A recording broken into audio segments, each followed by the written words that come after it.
Hello दोस्तों, मेरा नाम अमित कुमार यादव है। आइए आज हम जानते हैं स्टील टेप रूल क्या होता है। और हम पिछली वीडियो में हमने इसे आगे तक स्टॉट रूल तक पढ़ा दिया गया था, और आज हम जानेंगे स्टील टेप रूल क्या होता है।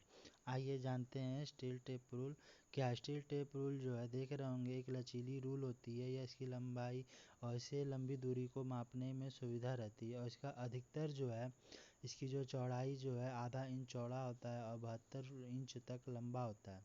इसे पहले 6 इंच को छोड़कर पूरी लंबाई में इंच के 16 भाग अंकित किए हुए होते हैं। पहले के जो 6 इंच है उसे छोड़कर और सारे इंच में लंबाई में 16 भाग अंकित किए होते हैं। स्टील टेप रूल क्या होता है? यह भी स्टील टेप रूल भी जो है स्टील टेप रूल जैसा होता है, परंतु यह उससे उसकी तुलना में अधिक लचीला होता है। मुख्यतः लंबी दूरी का माप लेने के लिए इसका प्रयोग किया जाता है। मुख्यतः इसका प्रयोग जो है लंबी दूरी को मापने के लिए किया जाता है। इस पर जो है इंच के 8वें भाग के निशान अंकित रहते हैं, और इस पर फुट का भी नंबर अंकित होता है। इसे हम फुट में भी माप सकते हैं। और इसमें जो है इसका जो चौड़ाई है 3/8 इंच चौड़ा होता है, और 25 से 100 फुट तक जो है ये क्या होता है, लंबा होता है। मार्केट में 25 से 100 फुट के बीच में ये आपको अवेलेबल हो जाएगा। आइए जानते हैं फोल्डिंग स्टील रूल क्या है। ये पीतल का जो है बना होता है, और इसका जो मटेरियल है वो पीतल होता है, और गर्म जॉब को मापने के लिए उपयोग किया जाता है। इसका अधिकतर प्रयोग जो है गर्म जॉब को मापने के लिए किया जाता है। यह लकड़ी का भी बना होता है, जो लकड़ी के कार्यों में प्रयोग किया जाता है। इसे हम खोलकर 6 फुट तक बढ़ाया जा सकता है, और बंद करने की अवस्था में इसे 6 इंच लंबा हो जाता है। यानी इसे हम बड़े स्केलों को बड़े स्केल की इसे कैरी करने में आसानी होती है, क्योंकि मान लीजिए बड़ा रूल कहाँ खोजेंगे, इसे छोटे रूल में बंद कर देते हैं, फोल्ड कर लेते हैं, फिर इसे कैरी करने में आसानी हो जाती है। और इसे हम छोटी दूरियां भी माप लेते हैं आसानी से फोल्डिंग करके। ये देख रहे होंगे, ये फिगर जो है ये पहला वाला जो स्टील टेप रूल है, इसी तरह ये मार्केट में आपको दिखता है। और ये देखिए, ये भी वही है, दूसरा वाला स्टील टेप रूल है। स्टील टेप, ये स्टील है, वो स्टील टेप रूल है, टेप वाला है स्टील का। और ये फोल्डिंग स्टील रूल है, यही जो है इसको हम फोल्ड करके छोटी अवस्था में भी रख सकते हैं, और इसे खोल कर लंबा भी कर सकते हैं। यानी छोटी दूरी भी आसानी से नाप सकते हैं, और लंबी दूरियों को भी आसानी से नाप सकते हैं। आइए जानते हैं कि श्रिंक रूल, संकुचन रूल क्या होता है। यानी श्रिंक रूल इस प्रकार का जो स्टील रूल है मानक स्टील रूल की तरह ही कार्य करता है। अंतर केवल इतना होता है कि इसकी इंच वाला जो निशान मानक जो है इंच से कुछ बड़ा होता है, यानी स्टैंडर्ड से कुछ बड़ा किया जाता है। यह निशान कार्य के अनुसार 1/16 से 7/16 प्रति फुट बड़े रखे जाते हैं, और इसका प्रयोग पैटर्न मेकर द्वारा किया जाता है। अब आइए जानते हैं कि ये जो इसका इंच का जो निशान है इसे बड़ा क्यों बनाया जाता है। इंच क्या, इसमें अब जब इंच बढ़ेगा तो सबका भी मान बढ़ता होगा हल्का हल्का। आइए जानते हैं क्यों इसका मान बढ़ाया जाता है। क्योंकि हम जब पैटर्न बनाते हैं तो हम हमेशा जॉब से थोड़ा सा बड़ा बनाते हैं। यानी जो जॉब का मेजरमेंट होता है उस मेजरमेंट से ज़रूर हमें उसे पैटर्न को हमेशा कुछ बड़ा माप कर बनाया जाता है। इसलिए क्योंकि जब पैटर्न को ढाला जाता है, पैटर्न बना के जब उसका खांचा बनाया जाता है ग्रू, और उसको जब हम ढालते हैं स्मिथी शॉप में, तो ढालने के बाद जब कोई भी जो मेटल होता है जब ठंडा होता है तो वो जो है संकुचित होता है। संकुचन होने के कारण वो जिस आकार में ढला होता है उससे वो छोटा हो जाता है कुछ। तो इससे क्या होता है कि हमें जो जो जॉब का जो साइज़ चाहिए वो साइज़ फिनिशिंग करने के बाद हमें प्राप्त हो जाता है। इसीलिए से जो पैटर्न मेकर द्वारा जो है संकुचन रूल का प्रयोग किया जाता है।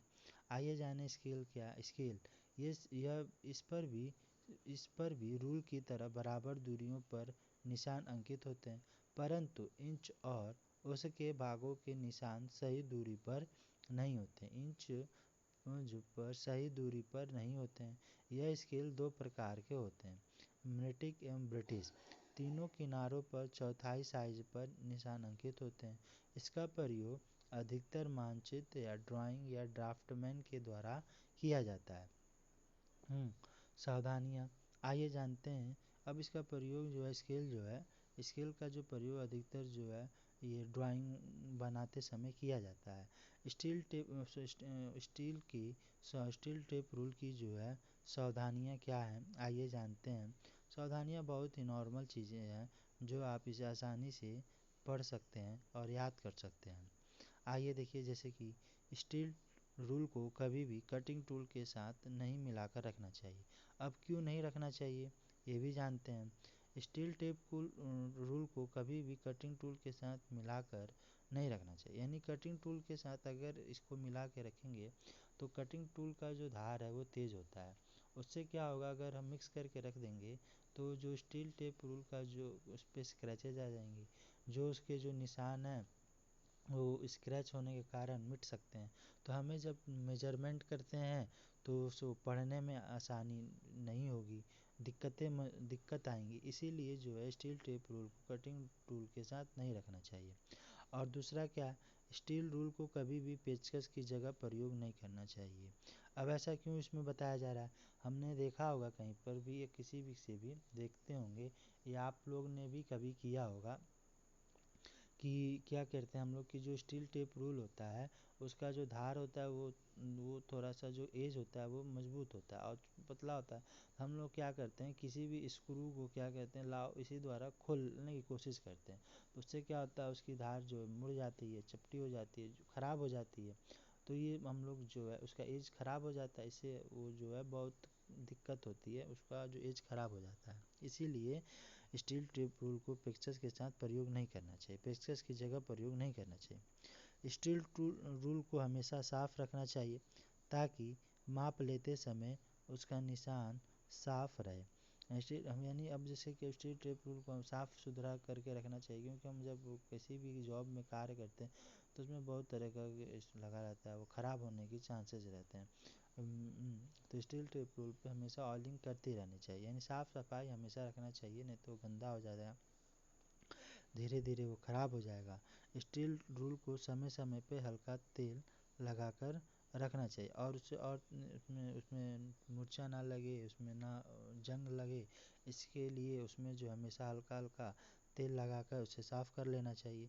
अब देखिए, अब हमने जो है ये जो है स्टील टेप रूल की जो टॉपिक था मेजरमेंट का, जो मेजरमेंट टूल है उसको हमने पढ़ लिया। इसमें ये नहीं है कि यही केवल स्टील टेप रूल ही मेजरमेंट टूल हो गया, ख़त्म कहानी नहीं। अब इसके बाद जो है, अब ये जो था ये डायरेक्ट मेजरमेंट टूल है, यानी इससे हम डायरेक्ट किसी भी चीज़ को माप सकते हैं। अब इसके अब अदर भी मेजरमेंट टूल हैं जो इनडायरेक्ट हैं, यानी उसको पहले हम किसी चीज़ पे जो मेजरमेंट है उसको का माप लेते हैं, फिर स्केल पे रखते हैं, फिर मेजर में मालूम चलता है कि वो जो उसकी जो मेजरमेंट है उसकी जो चौड़ाई है ऊंचाई है वह कितनी है। तो ये जो चीज़ें हैं हम अगली क्लास में पढ़ेंगे कि वो जो है ये डायरेक्ट है वो इनडायरेक्ट मेजरमेंट टूल कौन कौन सी हैं। हम अगले क्लास में इसके बारे में सारी चीज़ों को और भी चीज़ों को आसानी से पढ़ने की कोशिश करेंगे। चलिए, थैंक्स, धन्यवाद। और हमारे इसको वीडियो को लाइक एंड सब्सक्राइब ज़रूर करें, हमारे चैनल को सब्सक्राइब करें। आगे आने वाली वीडियो को हम और भी अच्छे से आपको बताया जाएगा इसमें कि कौन सी क्या कैसे क्या होता है। थैंक्स।